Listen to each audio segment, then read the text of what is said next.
Hi, everyone. Welcome to the course. I'm excited to have you here as we begin to unpack digital environmental activism. In this course, we'll explore how people use social media, online campaigns, and digital tools to fight for our planet.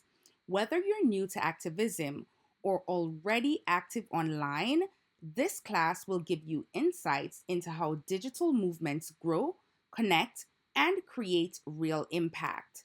Now, with that said, let's get started. One important thing to point out as we begin is that environmental activism didn't just appear overnight. It emerged in the 1800s when the Industrial Revolution was in full swing. While factories, machines, and railroads brought economic progress, they also had a darker side, polluting the air, destroying landscapes, and using up natural resources at an alarming rate. That's when people first started to speak up and push back, planting the seeds for the environmental movements we see today.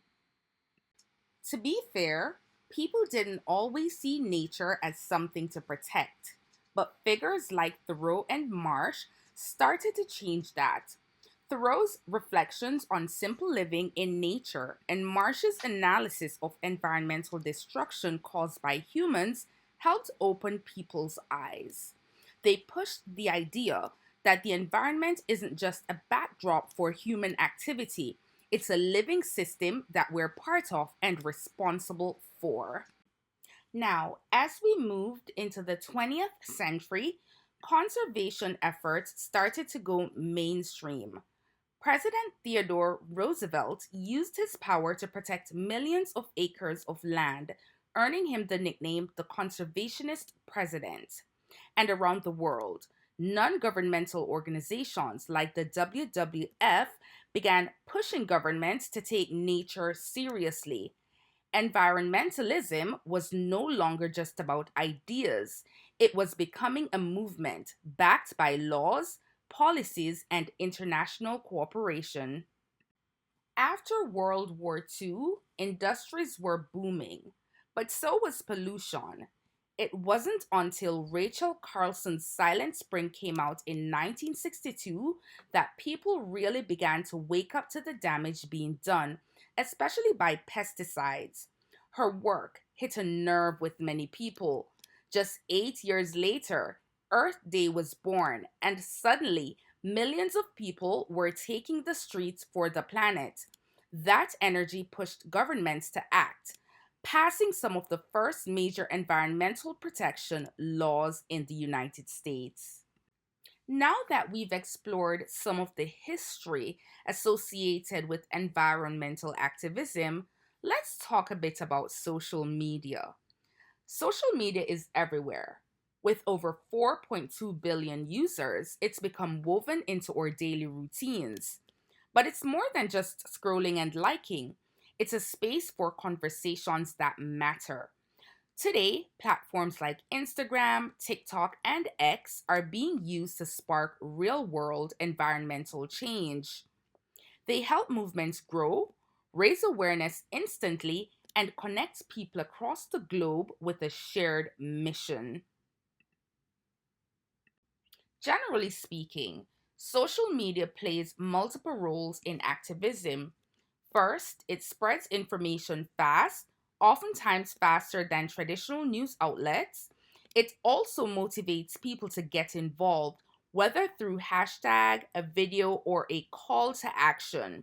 Stories unfold in real time, and anyone from a local student to a global activist can share their voice and be heard.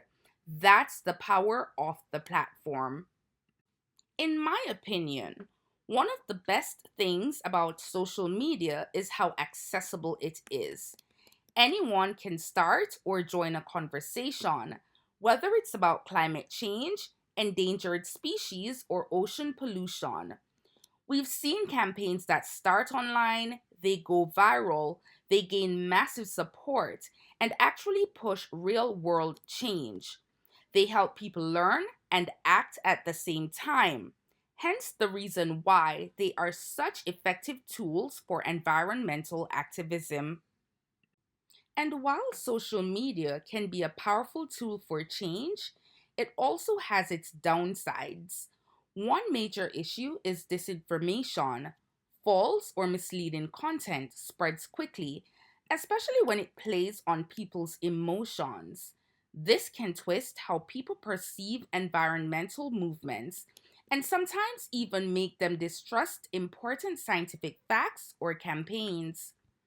It's a reminder that critical thinking is as important as clicking share.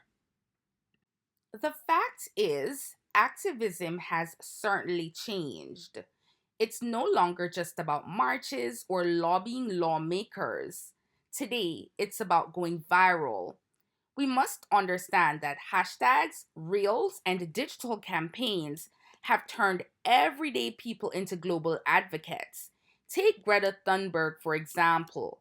Her powerful message, "Our house is on fire," started online, but it sparked a global youth climate movement.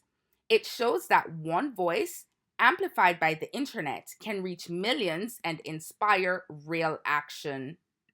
As we wrap up, I want to take a moment to remind you to complete the chapter readings in the Wallace text, as this will help you to understand the historical context further.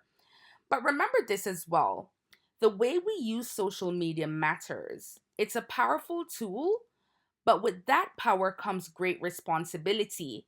We have to stay ethical, fact check, avoid manipulation, and lead with honesty. When we do that, we can turn our online presence into real world impact and help create a future that's not only more connected, but more sustainable. See you on the next one.